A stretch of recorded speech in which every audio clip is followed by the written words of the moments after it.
Welcome in, everyone, to another episode of the Bastards of Boston Baseball. We've got a deep dive episode ahead for you this time. A lot of the focus has been on the offense for the first month of this season, rightfully so. We decided we'd take a closer look at the pitching staff and the pitching usage. Do we feel good about how Alex Cora is doing it?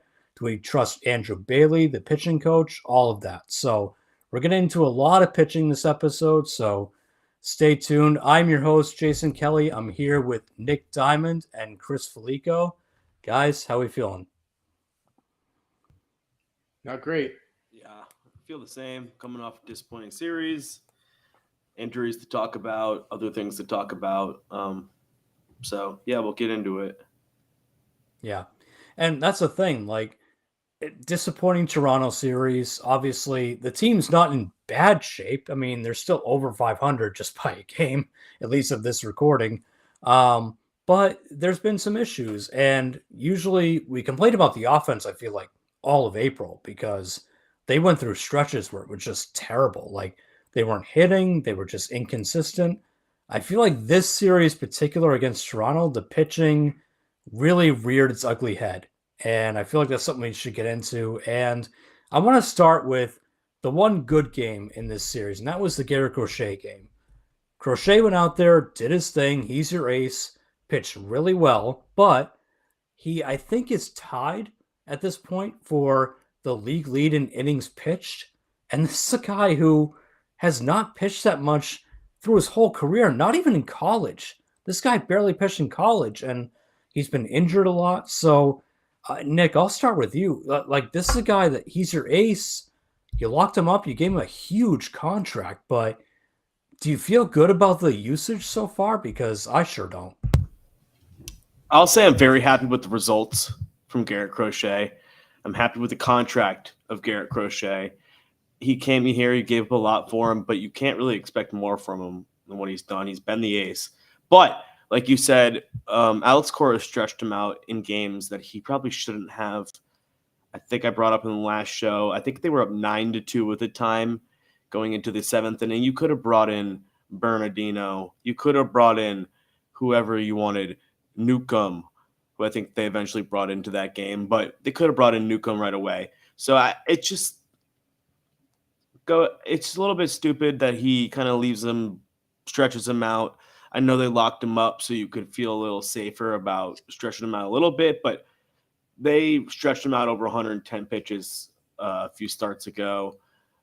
They pushed him to an unnecessary seventh inning. I know it only was 94 pitches, but still, I don't love the usage with him, but the results have been great. And if Garrett Crochet goes out there and throws 200 innings and wins a Cy Young, I'll be very happy, So if Alex Cora can go out there and prove us all wrong and him and Garrett Crochet can work together to make this thing work, wonderful. But right now it could be an injury risk. At least maybe not do it in May or April. If you're going to do it, wait until you really need it in August or September or October. Chris, how do you feel about it? I agree with Nick. I'm happy and ecstatic about the results.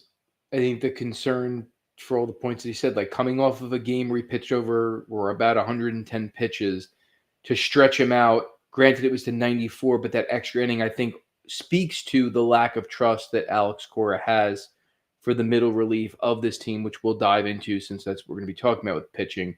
But Garrett Crochet himself, I'm happy with the results.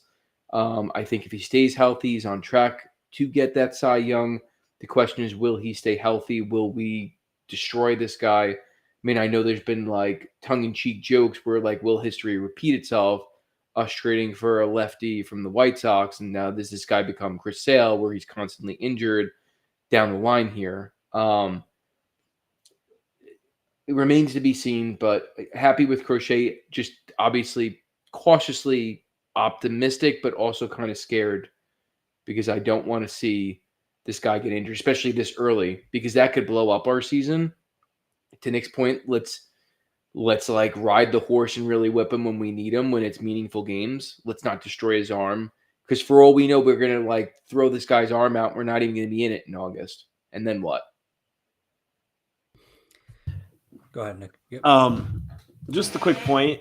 We could have gone it. It's a 9-2 game. If you want to blow out your middle relievers, go ahead. It's much cheaper to acquire a middle reliever at the deadline than it is to acquire a guy to replace Garrett Crochet.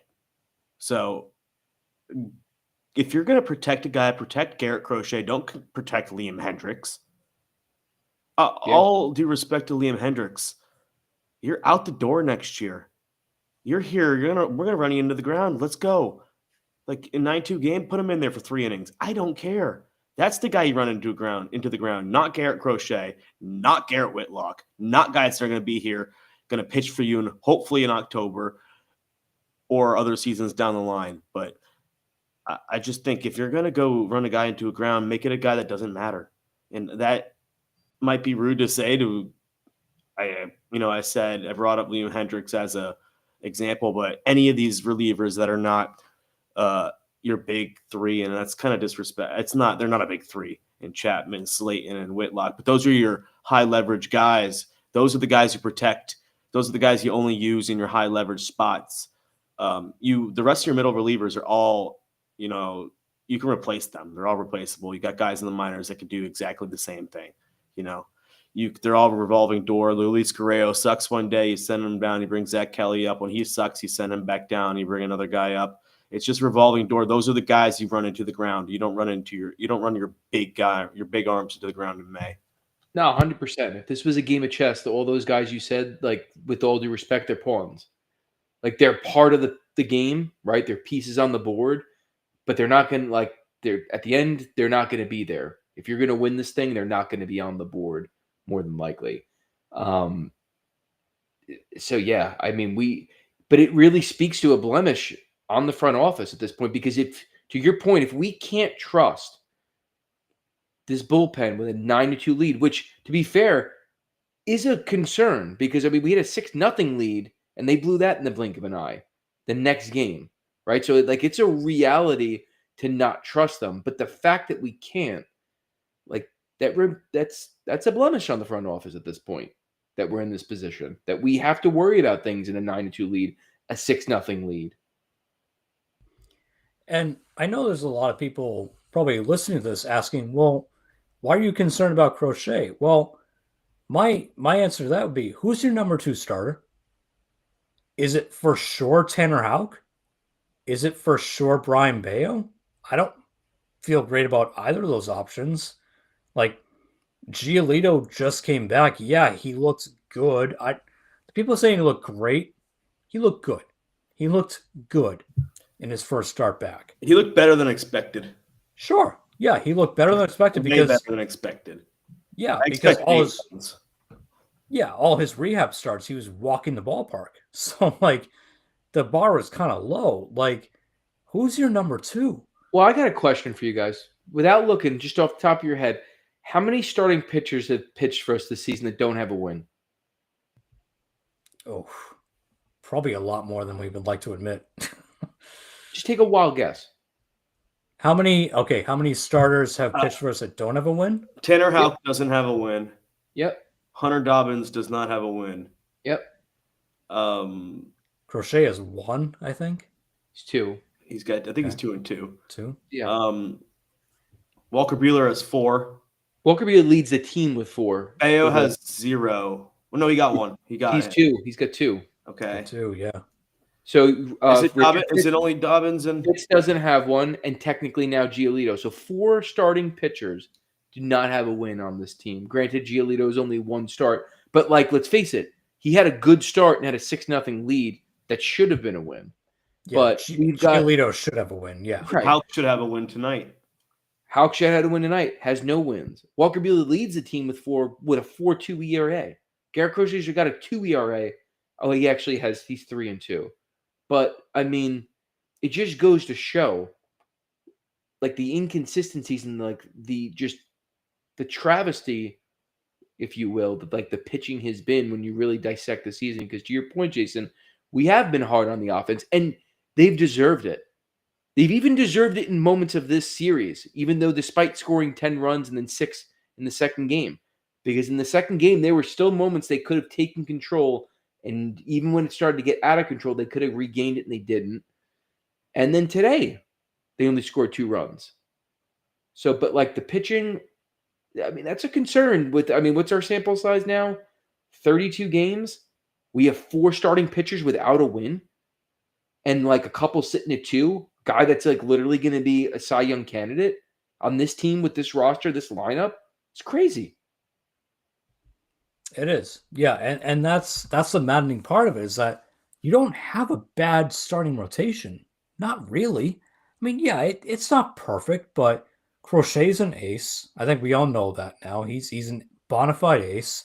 Walker Bueller, and we'll get into him just after this, but he came over, he's been a bit inconsistent, but he's shown you that he still has that vintage Walker Bueller in him. Tanner Houck, awful spring training. Awful spring. He had a wretched spring. And his first couple of starts weren't great either, but his last few, he's looked really good. Especially this last start against Toronto. He feels like he's finally figuring it out. Brian Bayo, start of the year injured. His last start back, he had to fight a little bit, but you can see the stuff. Giolito, even. Giolito, his rehab assignments, he was walking the ballpark. He comes back, looks pretty good. Doesn't run into that trouble. You worry about the home run with him because he gave up, 40 plus the last time he pitched a full season, but he looked okay. So you don't have bad stuff in your rotation, but it's not enough. And now, Walker Bueller has to go back to Boston because he's got a right shoulder problem. And look, this is a guy who has missed a lot of time in his career with injuries. And so you lose him, you get Giolito and Bayo back. Carter Crawford is still probably a couple weeks, maybe months away with the knee thing.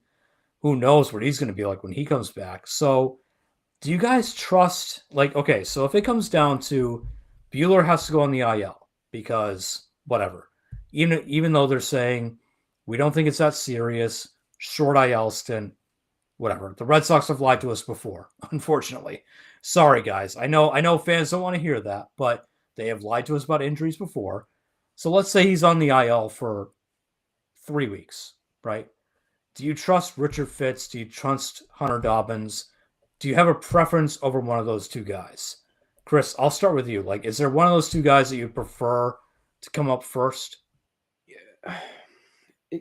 Personally, for me, I know the stats might support Dobbins. I think I'm more of a Richard Fitz, Dickie Fitz. I call him Dickie Fitz. I'm more of a Dickie Fitz guy. I think we've also not done right by him this season because he has no wins, but he realistically should have won 2 of those 3 starts. I know. And then Dobbins is the exact opposite. Probably won a game he didn't necessarily deserve, but did. Has 2 wins. He's got a sub-3 ERA. But I also have seen Fitz, he had a couple of starts last year against the Yankees, which were by far the best team in the American League, and kept them in check. Had some good starts this season against the only teams that we did play above 500, and we didn't win those games. But it wasn't because of him. So I would probably lean more towards Fitz, depending on how he is recovering from the injury when he comes back to the majors, and kind of keep my finger on that pulse. That's just my thoughts at this point. Nick, how about you? Between Dobbins and Fitz, do you have a favorite? Well, I'll go with Fitz, but first off, he's still hurt, so we can't go Fitz at the moment. But if they were both healthy, I would pick Dick Fitz. But kind of a point I want to point out about Dobbins is they've been protecting him in the major leagues at least. He's faced the Cardinals and the White Sox, and he's coming up to face – he hasn't been confirmed the starter, but he's going to face the Twins this weekend and Saturday probably. He's going to face the Twins. So that's 3 starts in the major leagues against 3 bad opponents. So I don't really know what he's got. I think he's got good stuff. I think he's going to be a fine player, but is he really what I trust going down the stretch if Walker Bueller is going to miss 4 to 6 starts or something like that? Probably not. I'm fine with him pitching Saturday, but I'd rather have Dick Fitz in that spot just because he's shown it. I've seen him pitch against the Yankees and shut him down. I've seen him pitch against a real team and have success in the major leagues. I know last year his swing and miss stuff was not very great, but early on in spring training this year and early on before he got hurt, his stuff ticked up. It really looked good. So I'd rather have him. But obviously, we don't know. We don't have a timetable on him yet, do we? No, I don't think so. I don't No, think we do. Yeah. But I also think, like, and again, it speaks to what we thought we would have depth, and now we're kind of like back in the space where like Dick Fitz and Dobbins should at best, with what we thought coming into the season, been the guys that are fringe fifth starters, right? I have an Or- answer on who I would prefer. I would prefer Quinn Priester. Like, he's been Well, good too since bad he's about been that. Yeah. since he's been in Milwaukee. He's been pretty decent, and I know they got some good value out of him, but we've lost a lot of depth already. That I'm glad you brought up Quinn Priester. That trade still doesn't make a ton of sense to me. Like, okay, so Quinn Priester was up and down, and I know they were still trying to get his velocity to where they wanted it to be. He wasn't quite there yet, but you traded him away. You basically gave him away for an outfield prospect, right? Like he's an outfielder, right? The guy they got from Milwaukee. And now Fitz is hurt, and you're relying on Hunter Dobbins, who I agree with Nick. Like, I like Hunter Dobbins, but I don't love him. I like Fitz's stuff better, but Fitz is hurt. He's not ready. And now you've got Bueller's down. Giolito just came back. We'll see how his second start goes. It could be a total disaster. Carter Crawford's still miles away. So, yeah, like, you can come into the season saying you have depth, but when you trade away one of your depth pieces, particularly a guy who's 24 years old or 23, whatever Priester was, when they traded him, like, he was one of the youngest, and he had high upside. That trade still mystifies me, and it's kind of stunning that Red Sox fans just, took their pants off for it. Like, oh, well, did you see the prospect we got? It's like this 18-year-old outfielder was a stud. It's like, we need another outfielder? Like, really? That's what we need? Like, you gave the Brewers a free pitcher, and his first outing with the Brewers, it went pretty well. 5 innings, pretty clean slate. I think pretty he's well. had a few decent outings now. Yeah. So, and again, like, that makes sense because he pitched in, well, I don't know how much time he got with the Pirates, but he's used to the NL Central, I'm sure. So that's a guy who could be making starts for you right now. Instead, you're having to go to Hunter Dobbins or, God be it, Cooper Criswell, if it comes to that, something like that. So Quinn Priester's stats in the season: 4 games, 4 starts, a 3.79. I mean, strikeouts are not high, 13, but like I'd put that in my 5th spot right now. Right. Who wouldn't take that? An ERA under 4? Yeah, you'd absolutely take that. And yeah, sure, your offense sucks right now, so that might not be enough, but whatever. That's a guy that you went out and you sought after. You got him. So why did they flip him for whoever this outfielder is they got from Milwaukee? He better be a stud because that trade still makes no sense to me. So look, you're at a point right now where you're not in a bad spot pitching wise. You're still okay, but the Bueller injury, that kind of throws a new wrinkle in. Like, okay, he's having shoulder problems. The team has told us, at least as of this recording, it's a minor thing. And as Cora said, if it's an IL stint, it'll be a short one. Okay. Again, the team lies. So there's nothing minor injury with Walker Buehler. Walker Buehler, an injury is going to scare me no matter what. He's been dealing with injuries for the last 4 or 5 years at this point, it feels like. So this is what we're scared of when we signed him. We hope he could stay healthy, put together a full season, but so far it's not been great. And honestly, I've really enjoyed Walker Buehler. I think he's only had like 1 bad start, but his last few starts, I know he gave up a home run to Jockenzie Noel and kind of made his stats look worse, but he pitched well, and then he pitched well in the start before that. I've enjoyed him, but we're going to probably be without him. I think he's going to go on the IL. You don't just scratch him a couple of days before his actual start and then be like, oh, it might not be that serious. He's going to miss a start or 2 at least. Yeah, they were saying more than likely an IL stint, but that the trainer was not necessarily super concerned about it. But it's annoying, right? Because it's rearing its ugly head. And if everything else was firing on all cylinders, it's like, all right, cool, he's on the IL. I'm not worried. It's not like season, threatening or whatever. But one game over 500 at this point. Like we need these guys, and we don't have the luxury, whether it be a Priester, Fitz. We don't have a timetable back on. Yeah, Dobbins is going to pitch, and it's against the Twins, so like we hope it's favorable. But to your point, Nick, like his sample size hasn't been against very good teams. They're all sub 500 for the most part. And like at some point, is he going to have a hiccup, even if it is the Twins? And then we can't afford that. So yeah, it's annoying. Yeah, I feel like you're venturing dangerously close into needing a swingman territory. Like, oh, we need to sign Rich Hill out of emergency, like that kind of thing. Like, it's getting dangerously close to that territory because how many times can you call Hunter Dobbins up and send him back down?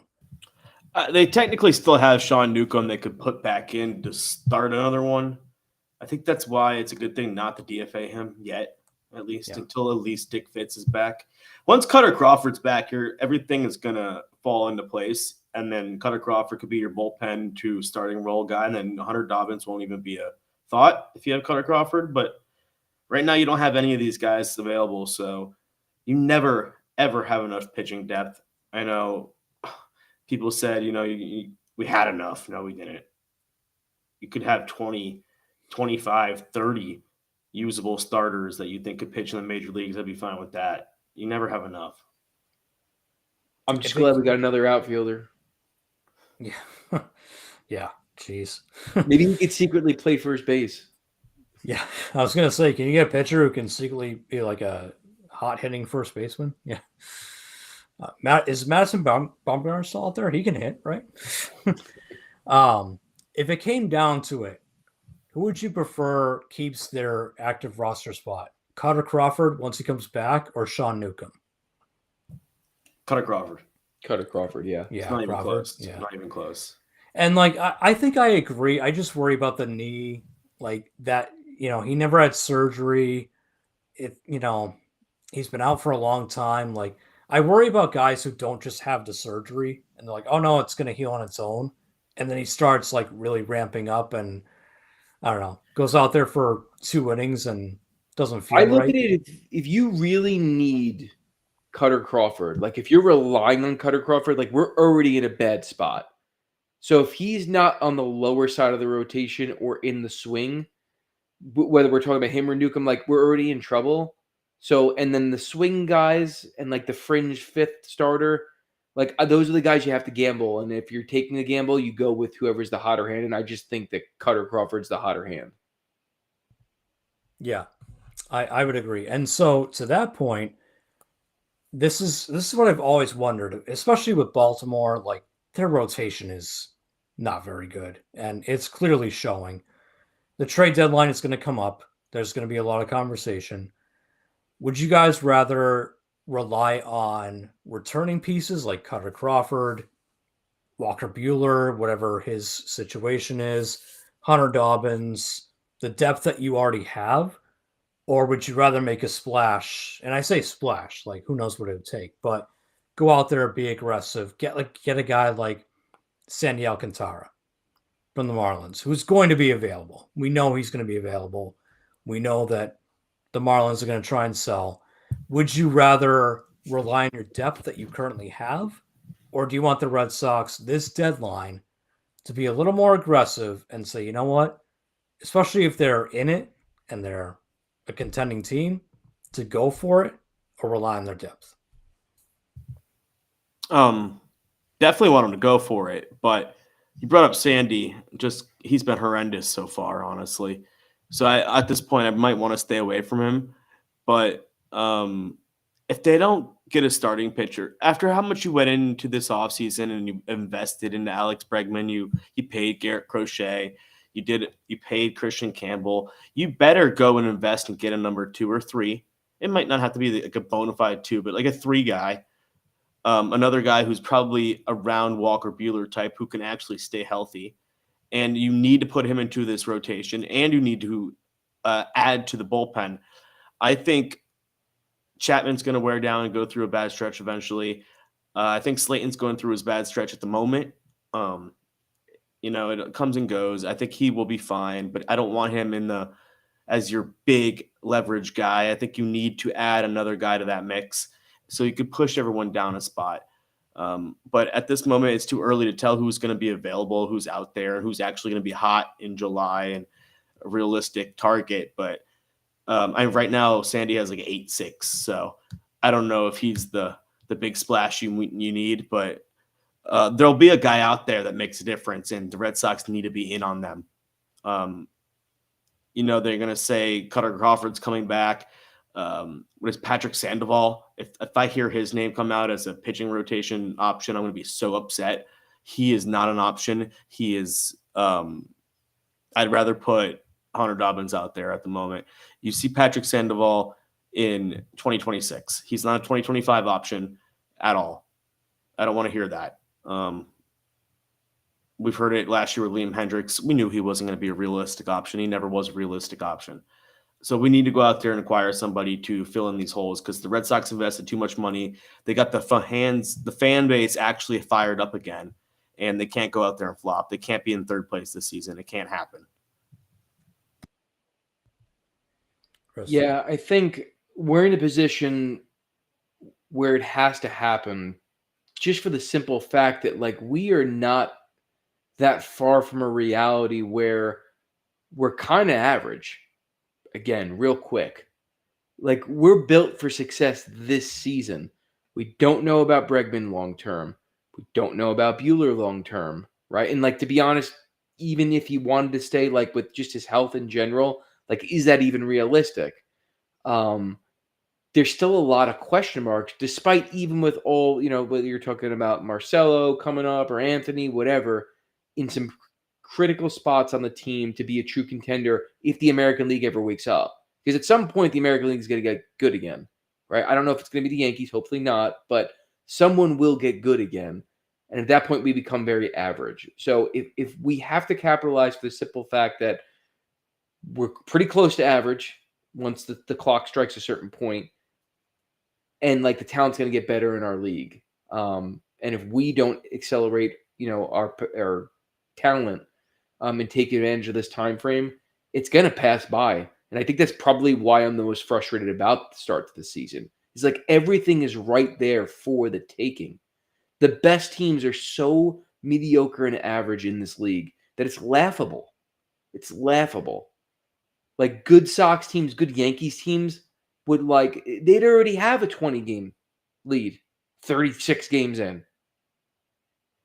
But here we are, one game over 500. So yes, we have to go for it. I don't know what the answers are, though. And I'm also kind of worried because what's the cost? Because some of the only things that we do have guaranteed coming is some of that depth and some of those prospects. And to really go for it, are we going to have to part with some of those prospects? Which then in turn makes us somewhat susceptible to mediocrity when that clock turns. So depends on what it is and what we're giving up. But yes, we have to make some sort of move. Yeah, in general, I think I agree. Like Nick said, Alcantara, I didn't realize he was that bad so far. And he's kind of a prize name, so that's, kind of screws over Miami. There's a name I like, Pablo Lopez.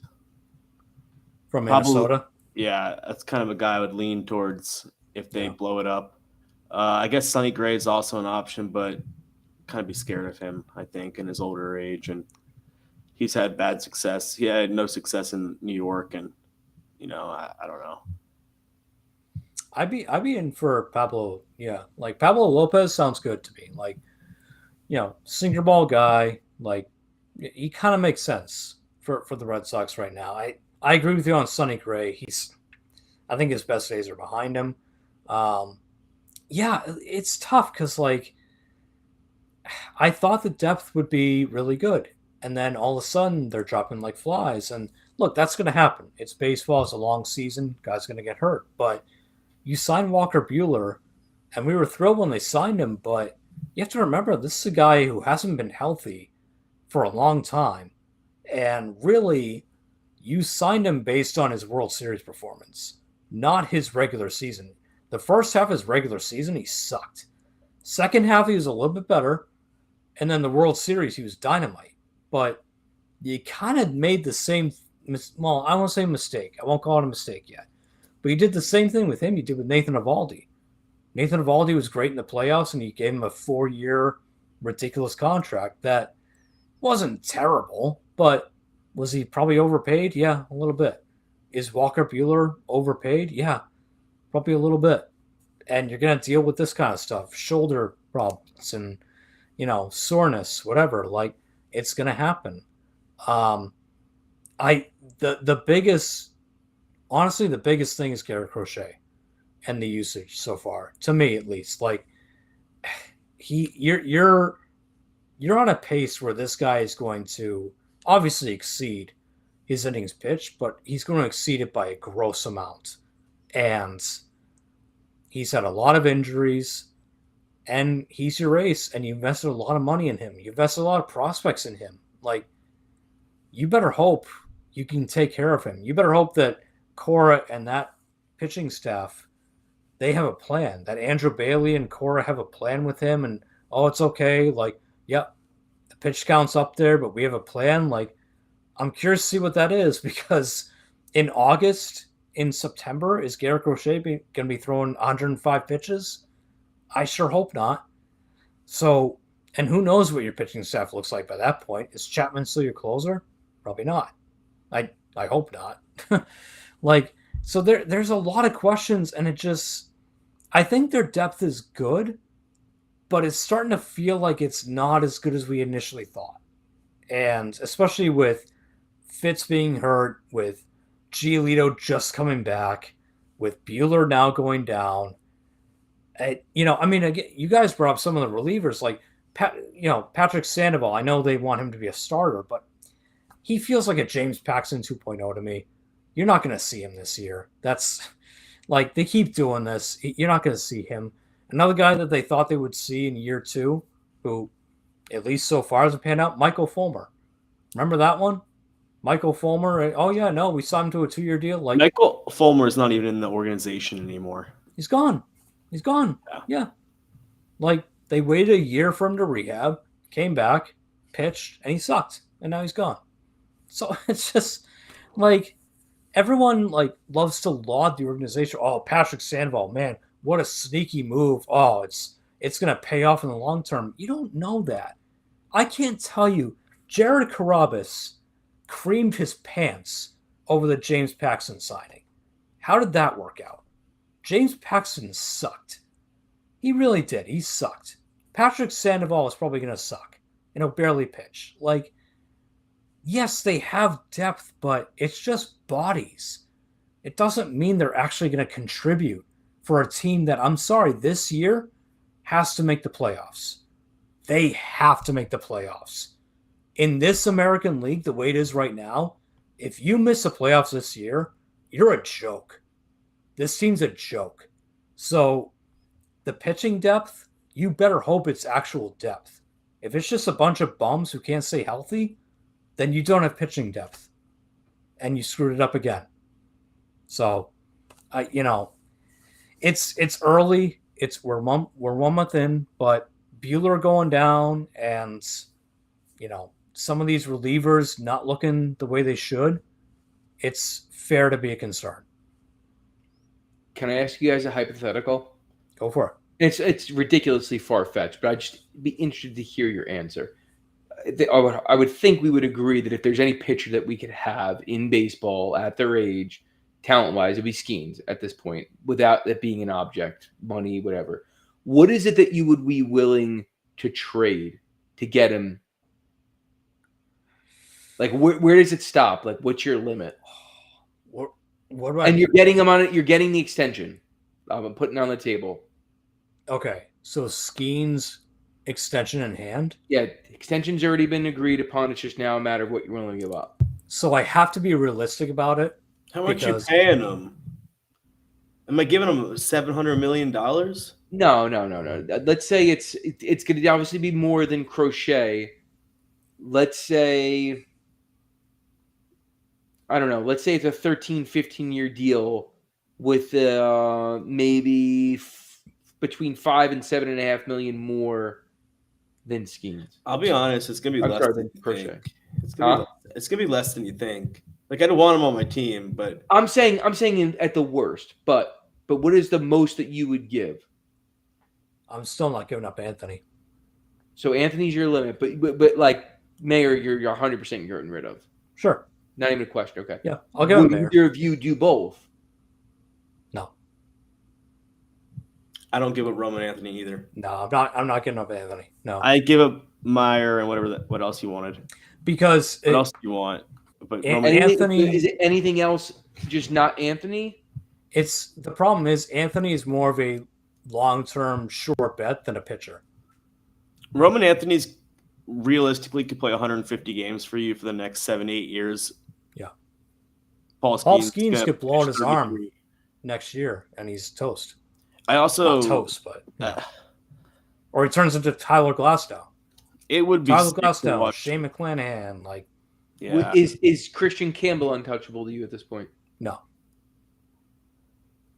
Not to me. With that contract, he is. I'd give up the contract for Skeens. That's hard because your second base position is such a void without Campbell. He could be your third best player on the team at the moment. Yeah. It depends. Like, okay, so if they ask for Mayer and Campbell, no, that's too much.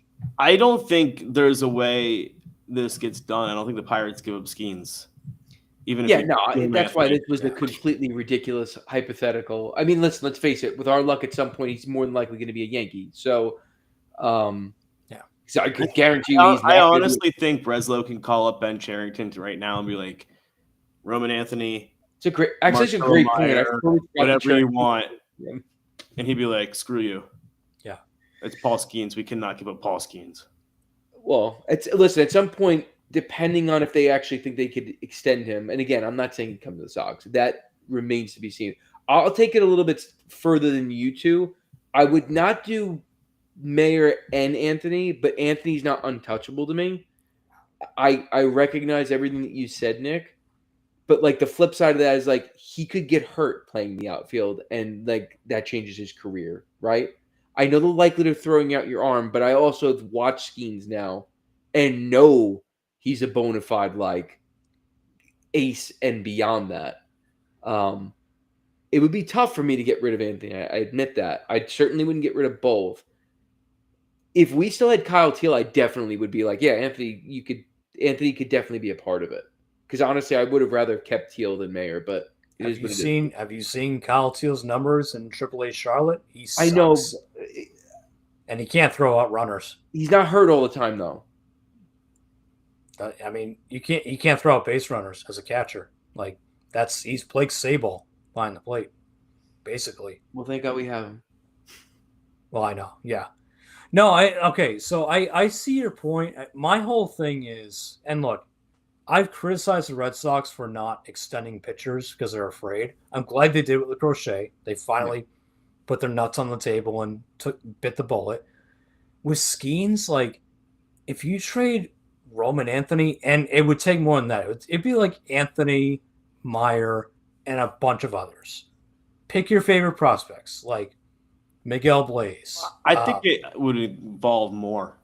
Yeah. I think like Jaron Duran's on the table. They want like Cedane Raphael. They want Willier. Like, give me your entire starting lineup. Like, yeah. I think that's how insane it would be. That's a blockbuster, beyond a blockbuster. That's a league shifting trade. And you've got to hope, if you do that Paul Skeens remains healthy for like 12 plus years. That's not going to happen. Yeah. That doesn't happen to pitchers.